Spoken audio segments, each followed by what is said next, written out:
14 ಮನ್ವಂತರಗಳು. ಆ 14 ಮನ್ವಂತರಗಳಲ್ಲಿ ದೇವರು ಮಾಡಿದ ಅವತಾರಗಳು, ಆ ಮನ್ವಂತರಗಳು, ಅಲ್ಲಲ್ಲಿ ಯಾವ ಯಾವ ಇಂದ್ರರು ಸಪ್ತರ್ಷಿಗಳು ಏನೆಲ್ಲ ಹುಟ್ಟಿ ಬಂದರು ಇತ್ಯಾದಿ ವಿಷಯಗಳನ್ನು ಆ ಅಷ್ಟಮ ಸ್ಕಂಧದಲ್ಲಿ ಹೇಳಿದ್ದಾರೆ. ಅದರಲ್ಲಿ ಪ್ರಧಾನವಾಗಿ ಮೊದಲು ಈ ಹಿಂದೆ ಯಜ್ಞದೇವರ ಬಗ್ಗೆ ಹೇಳಿತ್ತು. ಸ್ವಯಂಭುವ ಮನು, ಆ ಸ್ವಯಂಭುವ ಮನುವು ಮಗಳ ಮಗನಾಗಿ ಯಜ್ಞದೇವರ ಅವತಾರ ಮಾಡಿದ್ದ, ಆಕೂತಿ ದೇವಿಯ ಮಗನಾಗಿ. ಆ ಯಜ್ಞನನ್ನ ಪುನಃ ತಾನು ಮಗನಾಗಿ ಸ್ವೀಕಾರವನ್ನ ಮಾಡಿದ. ಯಾಕೆಂದರೆ ಮದುವೆ ಮಾಡಿ ಕೊಡುವಾಗಲೇ ಹೇಳಿದ್ದ ದೇವರು, ನನ್ನ ಮಗಳನ್ನ ನಿನಗೆ ಕೊಡ್ತೇನೆ, ನಿನ್ನ ಮಗನನ್ನು ನನಗೆ ಕೊಡಬೇಕು. ಆ ಮಾತಿನಂತೆ ಅಲ್ಲಿ ವ್ಯವಹಾರ ಅಂದರೆ ವಿವಾಹ ನಡೆದಿತ್ತು. ಆ ಯಜ್ಞದೇವರನ್ನ ಮನಸ್ಸಿನಲ್ಲಿ ಇಟ್ಟುಕೊಂಡು ಮನುಗಳು ಅದ್ಭುತವಾದಂತಹ ತಪಸ್ಸನ್ನ ಮಾಡಿದ್ದಾರೆ. ಈ ಈಶಾವಾಸ್ಯ ಉಪನಿಷತ್ತು ಅಂತ ಹೇಳ್ತಾರೆ. ಆ ಈಶಾವಾಸ್ಯ ಉಪನಿಷತ್ತನ್ನ ಮನಸ್ಸಿಗೆ ತಂದುಕೊಂಡು ಮನು ತಪಸ್ಸನ್ನ ಮಾಡಿದ್ದ. ಈಶಾವಾಸ್ಯಮಿದಂ ಸರ್ವಂ ಯತ್ಕಿಂಚ ಜಗತ್ಯಾಂ ಜಗತ್ ತೇನ ತ್ಯಕ್ತೇನ ಭುಂಜೀಥಾಹ ಮಾ ಗೃಧ ಕಸ್ಯ ಸಿದ್ಧನಂ. ದೇವರು ಯಾವಾಗ ಏನು ಕೊಡುತ್ತಾನೋ ಅದನ್ನು ನಾವು ಪಡೆದು ಅದನ್ನು ಅನುಭವಿಸುತ್ತಾ ಏನು ಸಿಗುತ್ತೋ ಅದನ್ನು ದೇವರು ಕೊಟ್ಟ ಅಂತನ್ನುವ ಭಾವನೆಯಿಂದ ಜೀವನವನ್ನು ಮಾಡಬೇಕು. ಮತ್ತೊಬ್ಬರು ಕೊಡುವುದಕ್ಕೆ ಎಷ್ಟರ ಮಟ್ಟಿಗೆ ಸಮರ್ಥರು? ಎಲ್ಲವೂ ಅವನದ್ದೇ ಅಂತಂದ ಮೇಲೆ ಯಾರು ತಾನೇ ಕೊಡ್ಲಿಕ್ಕೆ ಸಾಧ್ಯ? ಯಾರೇ ನಮಗೆ ಕೊಟ್ಟರು ಅಂತಂದರೂ ಒಳಗಿರುವ ದೇವರು ಕೊಟ್ಟ ಅನ್ನುವ ಅನುಸಂಧಾನ ಚಿಂತನೆ ನಮಗೆ ಬರಬೇಕು ಅಂತ ಹೇಳಿದ್ದಾರೆ. ಈ ರೀತಿ ಆ ಮನುಗಳು ಯಜ್ಞದೇವರನ್ನ ಉಪಾಸನೆ ಮಾಡಿ ತನ್ನನ್ನು ಸಂಹಾರ ಮಾಡುವುದಕ್ಕೆ ಬಂದಿದ್ದ ಅನೇಕ ಯಾತುಧಾನರು ಅಂತಾರೆ. ಯಾತುಧಾನರು ಅಂದರೆ ಒಂದರ್ಥದಲ್ಲಿ ದೈತ್ಯರಿದ್ದಂತೆ, ದುಷ್ಟರು. ಅವರನ್ನೆಲ್ಲ ಸಂಹಾರವನ್ನ ಯಜ್ಞದೇವರು ಮಾಡಿ ಮನುವಿನ ರಕ್ಷಣೆ ಮಾಡಿದ. ಇದು ಒಂದು ಮೊದಲ ಮನ್ವಂತರದಲ್ಲಿ ನಡೆದದ್ದು ಅಂತ. ಹಾಗೆ ಒಂದೊಂದೇ ಮನ್ವಂತರಗಳ ಬಗ್ಗೆ ಎಲ್ಲ ವಿವರವಾಗಿ ತಿಳಿಸ್ತಾ ಬಂದಿದ್ದಾರೆ. ಅಷ್ಟಮ ಸ್ಕಂಧದಲ್ಲಿ ಮುಖ್ಯವಾಗಿ ನಾವು ನೋಡುವುದು ಗಜೇಂದ್ರ ಮೋಕ್ಷದ ವಿಚಾರ. 4ನೇ ಮನ್ವಂತರಕ್ಕೆ ತಾಪಸ ಅಥವಾ ತಾಮಸ ಅಂತ ಕರೆದಿದ್ದಾರೆ. ಗಜೇಂದ್ರ ತಾನು ಮೊಸಳೆಯ ಬಾಯಲ್ಲಿ ಸಿಕ್ಕಿದ್ದ. ಆ ಬಾಯಲ್ಲಿ ಸಿಕ್ಕಂತಹ ಗಜೇಂದ್ರ ತಾನು ದೇವರಿಗಾಗಿ ಸ್ತೋತ್ರವನ್ನ ಮಾಡಿ, ಏನೇದಂ ಯಯಿದಂ ವಿಶ್ವಂ, ಯಾರಿಂದ ಈ ಜಗತ್ತು ಸೃಷ್ಟವಾಗಿದೆ, ಯಾರಿಂದ ಈ ಜಗತ್ತು ಪ್ರೇರಿತವಾಗುತ್ತೆ, ಯಾರಿಂದ ಈ ಜಗತ್ತು ಮುಕ್ತಿಯನ್ನ ಪಡೆಯುತ್ತದೋ, ಯಾರಲ್ಲಿ ಈ ಜಗತ್ತು ಲಯವನ್ನು ಹೊಂದುತ್ತದೋ ಅಂತಹ ದೇವರಿಗೆ ನಾನು ಶರಣು ಹೊಂದುತ್ತೇನೆ ಅಂತ ಬಹಳ ಚೆಂದಾಗಿ ದೇವರನ್ನ ಕುರಿತಾಗಿ ಸ್ತೋತ್ರವನ್ನ ಮಾಡಿದ್ದ. ಪರಮಾತ್ಮನು ಸಹ ತಾನು ಹರಿ ಎಂಬ ರೂಪದಿಂದ ಪ್ರಕಟನಾಗಿ ಗಜೇಂದ್ರನನ್ನ ಉದ್ಧರಿಸಿದ ಅಂತ. ಆ ಗಜೇಂದ್ರನ ಚರಿತ್ರೆಯನ್ನ ನಾವು ಕೇಳುವುದರಿಂದ, ಗಜೇಂದ್ರ ಮೋಕ್ಷದ ಕಥೆಯನ್ನ ನಿತ್ಯವೂ ಬೆಳಗ್ಗೆ ಸ್ಮರಣೆ ಮಾಡುವುದರಿಂದ ನಮಗೂ ಕೊನೆ ಕಾಲದಲ್ಲಿ ಒಳ್ಳೆಯ ಬುದ್ಧಿಯನ್ನ ಕೊಡ್ತಾನೆ. ದದಾಮಿ ವಿಮಲಾಂ ಮತಿಂ. ಈಗೇನೋ ಒಳ್ಳೆ ಬುದ್ಧಿ ಇರಬಹುದು, ಆದರೆ ಕೊನೆ ಕಾಲಕ್ಕೆ ಬರಬೇಕದು. ಶುದ್ಧವಾದ ಜ್ಞಾನ, ಶುದ್ಧವಾದ ವಿಚಾರ ಪ್ರಾಣ ಹೋಗುವ ಕಾಲದಲ್ಲಿ ಬರಬೇಕು. ಪ್ರಾಣ ಹೋಗುವ ಕಾಲದಲ್ಲಿ ಯಾವ ರೀತಿಯ ಗುಣ ನಮ್ಮ ಶರೀರದಲ್ಲಿ ಇರುತ್ತದೋ ಅದೇ ರೀತಿಯ ಶರೀರ ಮುಂದೆ ಬರುತ್ತದೆ ಅಂತ. ಸಾತ್ವಿಕ ಗುಣ ನಮ್ಮ ಶರೀರದಲ್ಲಿ ಇದ್ರೆ ಸಾತ್ವಿಕ ಶರೀರ ಬರುತ್ತದೆ. ತಾಮಸ ಗುಣ ನಮ್ಮ ಶರೀರದಲ್ಲಿ ವ್ಯಕ್ತವಾಗಿದ್ರೆ ಆವಾಗ ಪ್ರಾಣ ಬಿಟ್ಟರೆ ಮುಂದೆ ತಾಮಸ ಜೀವವೇ, ತಾಮಸ ಶರೀರವೇ ಬರುತ್ತದೆ ಅಂತ.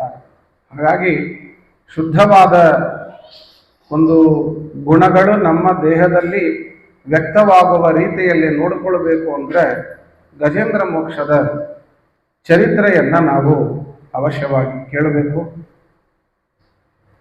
ಇದರಂತೆ ಮುಂದೆ ಪರಮಾತ್ಮನ ಈ ಕ್ಷೀರ ಸಮುದ್ರ ಮಥನವನ್ನು ಮಾಡಿದ ಕಥೆಯನ್ನು ಹೇಳಿ ದೇವತೆಗಳಿಗೆ ದೇವರು ಅಮೃತವನ್ನು ಉಣಿಸಿದ ಅಂತ.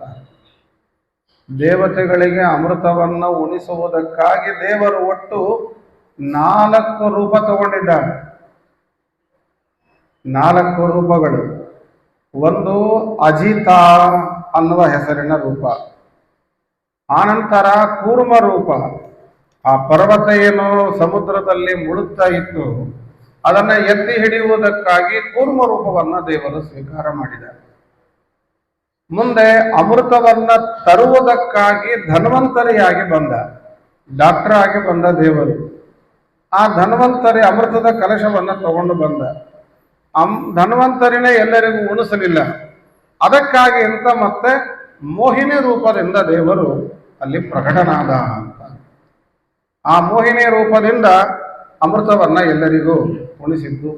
ಒಟ್ಟು 4 ರೂಪಗಳಿಂದ ಪರಮಾತ್ಮ ದೇವತೆಗಳಿಗೆ ಅಮೃತವನ್ನು ಉಣಿಸಿ ದೈತ್ಯರನ್ನ ಒಡೆದೋಡಿಸಿ ಪುನಃ ರಾಜ್ಯವನ್ನ ದೇವತೆಗಳಿಗೆ ಕೊಟ್ಟರು ಅಂತ.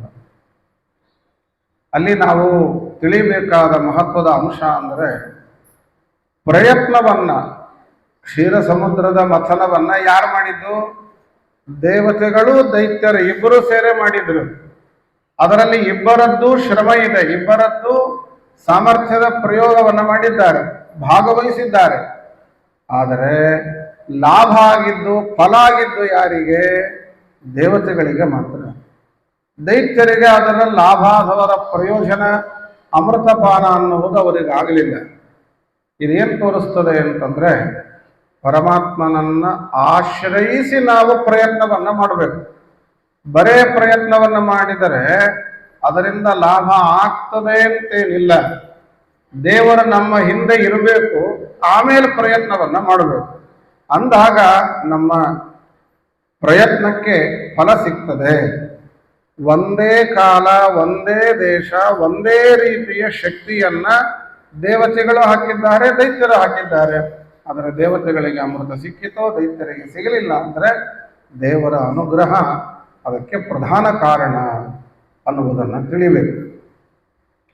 ಆನಂತರದಲ್ಲಿ ಪರಮಾತ್ಮ ದೇವತೆಗಳು ಮತ್ತೊಮ್ಮೆ ತಮ್ಮ ರಾಜ್ಯವನ್ನ ಕಳೆದುಕೊಂಡಾಗ ಅವರಿಗೆ ದೇವತೆಗಳಿಗೆ ಪುನಃ ಸಂಪತ್ತನ್ನು ತಂದು ಕೊಡುವುದಕ್ಕಾಗಿ ವಾಮನನಾಗಿ ಅವತಾರವನ್ನು ಮಾಡಿದ್ದಾರೆ. ವಾಮನಾವತಾರದ ಚರಿತ್ರೆಯನ್ನು ಹೇಳಿದ್ದಾರೆ.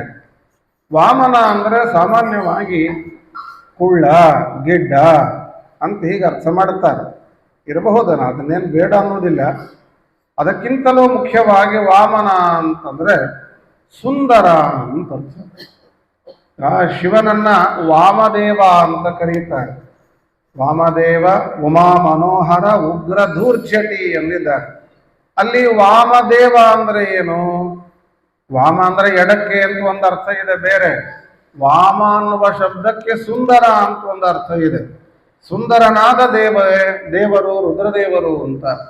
ಹಾಗೆ ನಮ್ಮ ವಾಮನ ಪರಮಸುಂದರನಾಗಿದ್ದಾನೆ. ಆದ್ದರಿಂದ ಅವನನ್ನ ವಾಮನ ಅಂತ ಕರೀತಾ ಇದೆ.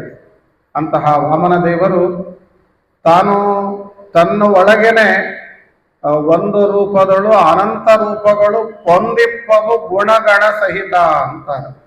ಒಂದೇ ರೂಪದೊಳಗೆ ಎಲ್ಲ ರೂಪಗಳಿವೆ ಅಂತ. ಸಣ್ಣದರಲ್ಲಿ ದೊಡ್ಡದಿದೆ, ದೊಡ್ಡದರಲ್ಲಿ ಸಣ್ಣದಿದೆ ಅಂತ ಪರಮಾತ್ಮನ ವೈಚಿತ್ರ್ಯ. ನಮ್ಮ ಕಲ್ಪನಾ, ನಮ್ಮ ಯುಕ್ತಿ, ನಮ್ಮ ಊಹೆಗೆ ಅದು ಸಿಗದೇ ಇರುವಂತಹದ್ದು. ಬಂದದ್ದು ವಾಮನನಾಗಿ, ಆದರೆ ಮುಂದೆ ಕೆಲಸ ಮಾಡಿದ್ದು ತ್ರಿವಿಕ್ರಮನಾಗಿ. ದೇವರು ವಾಮನನಾಗಿ ಅಷ್ಟೇ ಆಕಾರದಲ್ಲಿ ಇದ್ದೇನೆ ಬ್ರಹ್ಮಾಂಡವನ್ನು ವ್ಯಾಪಿಸಿಕೊಳ್ಳಬಲ್ಲ. ಆದರೆ ನಮಗೆ ಗೊತ್ತಾಗೋದಿಲ್ಲ ಅನ್ನುವುದಕ್ಕಾಗಿ, ತಿಳಿಯುವುದಿಲ್ಲ ಅನ್ನುವುದಕ್ಕಾಗಿ, ನಮಗಂದ್ರೆ ಆ ಬಲಿಚಕ್ರವರ್ತಿಗೆ ಅರ್ಥ ಆಗೋದಿಲ್ಲ ಅನ್ನುವುದಕ್ಕಾಗಿ ವ್ಯಾಪ್ತವಾಗಿ ಕಾಣುವ ರೂಪವನ್ನು ಅಲ್ಲಿ ದೇವರು ಸ್ವೀಕಾರ ಮಾಡಿದ. ನಿಜವಾಗಿ ವಿಚಾರ ಮಾಡಿದರೆ ವಾಮನ ರೂಪದಲ್ಲೇನೆ ತ್ರಿವಿಕ್ರಮ ರೂಪನೂ ಇದೆ ದೇವರದ್ದು.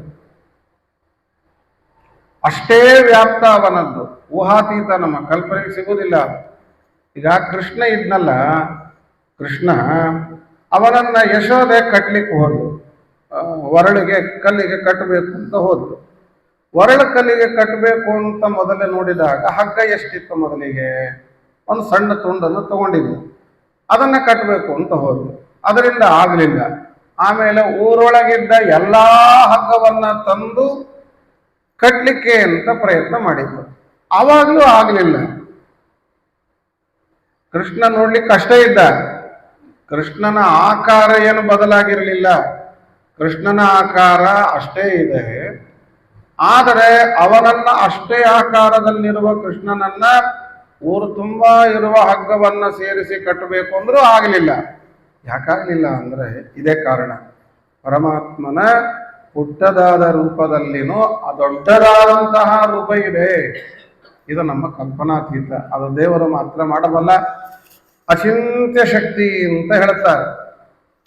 ದೇವರಲ್ಲಿ ನಮ್ಮ ಶಾಸ್ತ್ರ ಅದನ್ನು ಒಪ್ಪಿಕೊಂಡಿದೆ ಎನ್ನುವುದಕ್ಕಾಗಿ ಆ ಎಲ್ಲ ದೇವರು ಮಾಡಿ ತೋರಿಸ್ತಾರೆ. ಇಂತಹ ವಾಮನ ದೇವರನ್ನ ನಾವು ಪ್ರತಿನಿತ್ಯ ಸ್ಮರಣೆ ಮಾಡಬೇಕು. ಮೊನ್ನೆ ಕಳೆದು ಹೋದ ದ್ವಾದಶಿ, ನಿನ್ನೆ ಇಲ್ಲ ಮೊನ್ನೆ ದ್ವಾದಶಿ ವಾಮನಾವತಾರವಾದ ದಿನ, ವಾಮನ ಜಯಂತಿ.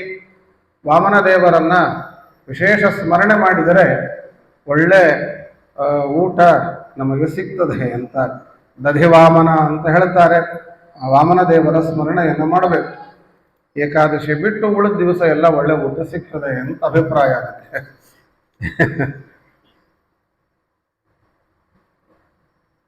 ಈ ರೀತಿ ವಾಮನ ದೇವರ ಚರಿತ್ರೆ. ಕೊನೆಗೆ ಮತ್ಸ್ಯರೂಪಿಯಾದ ದೇವರ ಬಗ್ಗೆಯೂ ಹೇಳಿದ್ದಾರೆ. ಅಷ್ಟಮಸ್ಕಂಧದ ಕೊನೆಯಲ್ಲಿ ಮತ್ಸ್ಯಾವತಾರದ ಬಗ್ಗೆ ಹೇಳುತ್ತಾರೆ. ಒಟ್ಟು ಮತ್ಸ್ಯಾವತಾರವನ್ನ ದೇವರು 2 ಬಾರಿ ಮಾಡಿದ್ದಾನೆ.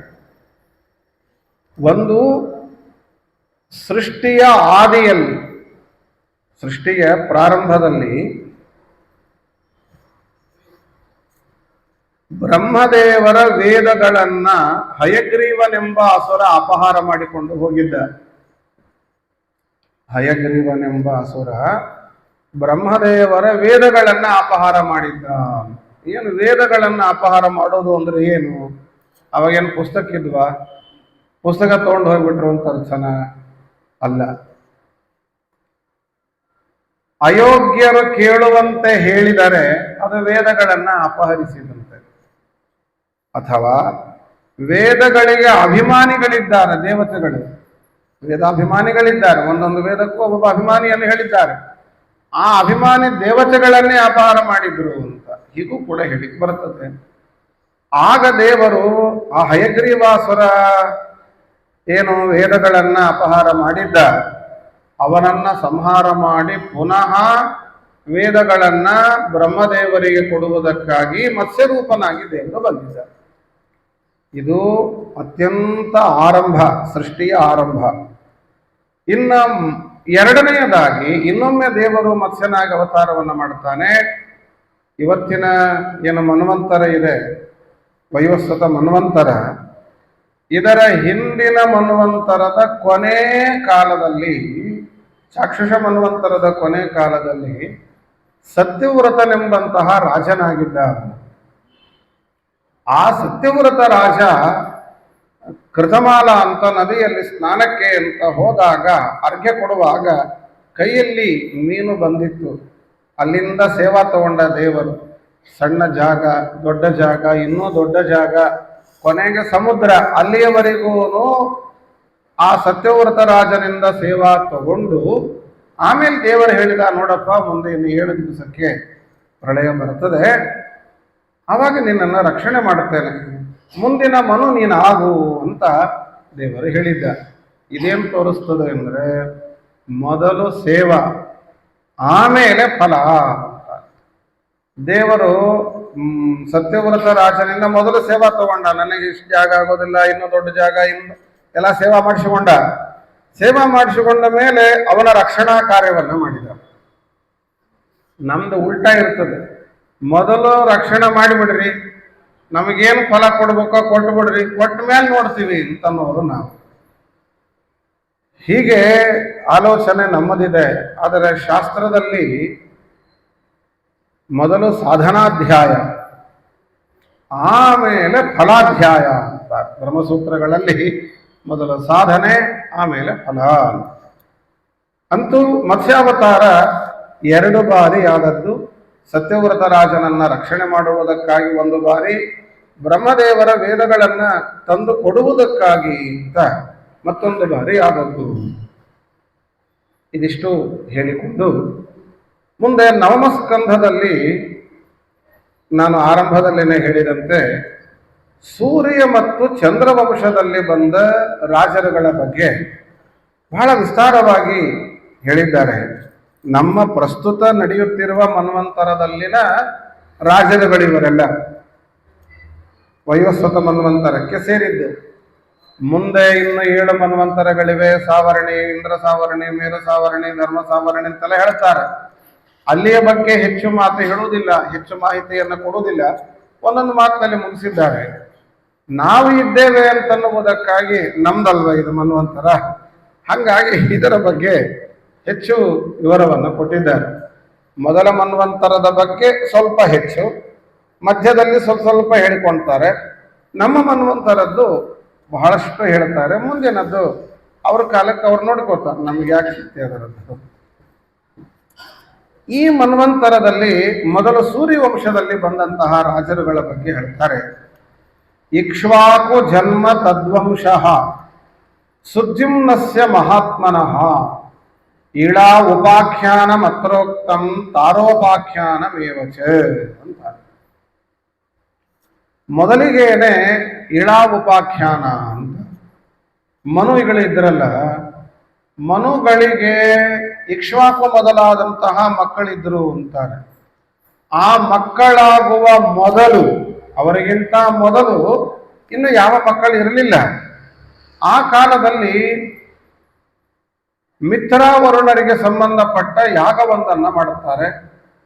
ಯಾಗದಿಂದ ಮುಂದೆ ಒಬ್ಬ ಹೆಣ್ಣು ಮಗಳು ಹುಟ್ಟುತ್ತಾಳೆ. ರಾಜ ಕೇಳಿದ, ಮನು, ಏನ್ ಸ್ವಾಮಿ, ನನಗೆ ಗಂಡು ಬೇಕು ಅಂತ ಹೇಳಿದ್ದೆ, ಹೀಗಾಯ್ತಲ್ಲ.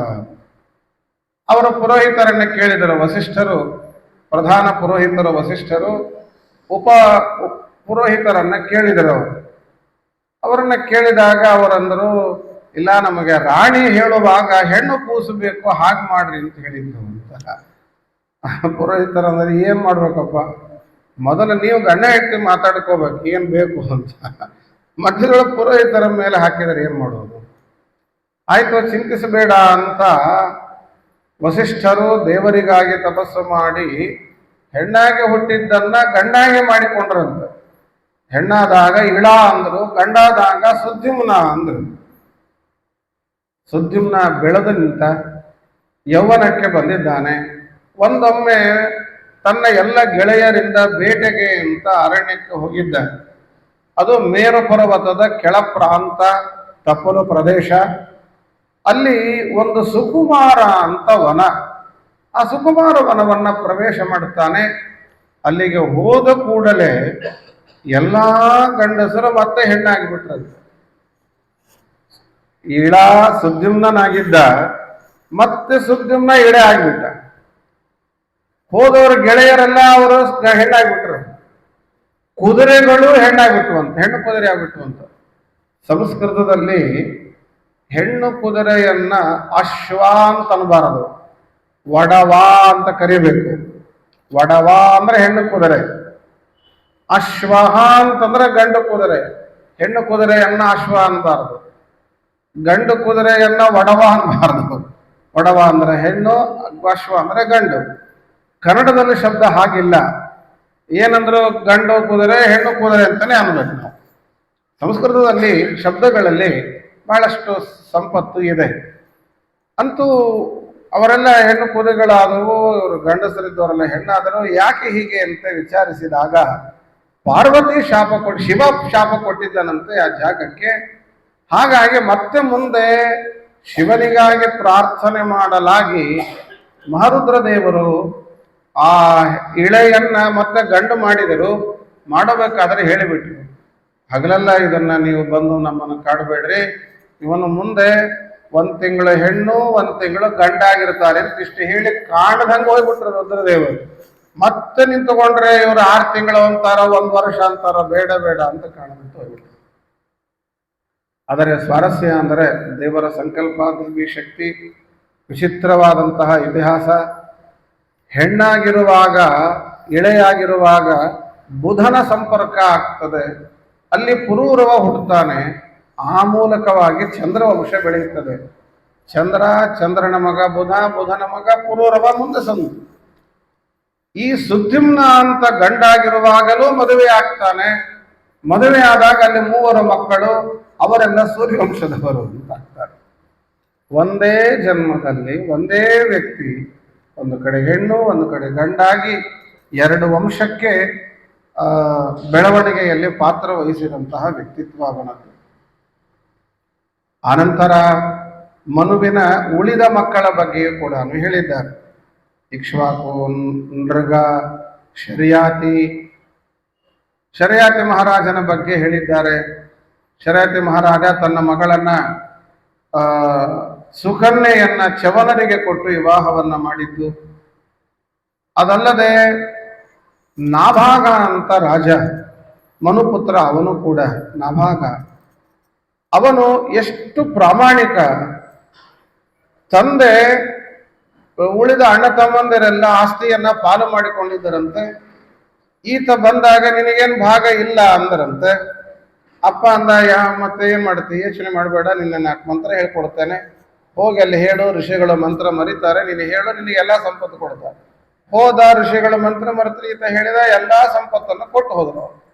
ಆ ಹೊತ್ತಿಗೆ ಅಲ್ಲೊಬ್ಬ ಬ್ರಾಹ್ಮಣ ಬಂದೇ, ಅದು ನಂದು ಹುಂದ, ಇಲ್ಲಪ್ಪ ಇದನ್ನು ಋಷಿಗಳು ಕೊಟ್ಟಿದ್ದಾರೆ, ನಡೆ ನಿಮ್ಮ ಅಪ್ಪನ ಹತ್ರ ಹೋಗೋಣ ಅಂತ ಕಲಹದ ಪರಿಹಾರಕ್ಕೆ ಅಪ್ಪನ ಹತ್ತಿರ, ಮನುಗಳ ಹತ್ತಿರಕ್ಕೆ ಬಂದಾಗ ಮನುಗಳು ಸ್ಪಷ್ಟ ಹೇಳಿದರು, ಮಗನೇ ಅದು ಅವನದ್ದು, ಅವನಿಗೆ ಕೊಟ್ಟು ಬಿಡು. ತಕ್ಷಣ ಮಗ ತೆಗೆದುಕೊಟ್ಟ. ಏನಪ್ಪ ನೀನು ಹೀಗಂತಿದೆ, ನಿನಗೆ ಬುದ್ಧಿ ಇಲ್ಲ, ನಾವು ಕೊಟ್ಟದ್ದು ನೀನು ಯಾಕೆ ಹಿಂಗೆ ಮಾಡ್ತೀಯ, ಅವ್ರು ನನಗೆ ಕೊಟ್ಟಿದ್ದ. ಪಾಪ ಒಂದು ಮಾತಾಡಲಿಲ್ಲ. ಮಗನೂ ಪ್ರಾಮಾಣಿಕ, ತಂದೆಯೂ ಪ್ರಾಮಾಣಿಕ, ದೊಡ್ಡ ರಾಜ ಮನು, ಇನ್ನೇನು ಹೇಳಬೇಕು. ಇದನ್ನು ನೋಡಿ ಅವರು ಬಂದದ್ದು ಸ್ವಯಂ ಮಹರುದ್ರ ದೇವರು. ಆ ಮಹರುದ್ರ ದೇವರು ಆ ಸಂಪತ್ತನ್ನ ನಾಭಾಗನಿಗೆ ಕೊಟ್ಟು ಅನುಗ್ರಹಿಸಿ, ನೀನು ಮಂತ್ರದ್ರಷ್ಟಾರನಾಗು ಅಂತ ಅನುಗ್ರಹ ಮಾಡಿದರಂತೆ. ಮಂತ್ರದ್ರಷ್ಟಾರರಾಗುವುದು ಅಂದ್ರೆ ಏನು ಸಾಮಾನ್ಯ ಅಲ್ಲ, ಬಹಳ ದೊಡ್ಡ ತಪಸ್ಸು ಬೇಕದಕ್ಕೆ. ಇಂತಿಷ್ಟು ಅಂತ ಗುಣಗಳನ್ನು ಹೇಳ್ತಾರೆ, ಇಂತಿಷ್ಟು ಅಂತ ಲಕ್ಷಣಗಳನ್ನು ಹೇಳ್ತಾರೆ. ತತ್ವನಿರ್ಣಯದಲ್ಲಿ ಮಂತ್ರದ್ರಷ್ಟಾರನಂತ ಆಗ್ಬೇಕಾದ್ರೆ ಇಷ್ಟಿಷ್ಟು ದೇಹದಲ್ಲಿ ಲಕ್ಷಣಗಳಿರಬೇಕು, ಆ ಲಕ್ಷಣಗಳಿದ್ರೆ ಮಾತ್ರ ಮಂತ್ರದ್ರಷ್ಟಾರರಾಗ್ತಾರೆ ಅಂತಾರೆ. ಅಂತ ದೊಡ್ಡ ಸೌಭಾಗ್ಯ ನಾಭಾಗ ರಾಜನಿಗೆ ಸಿಗ್ತದೆ.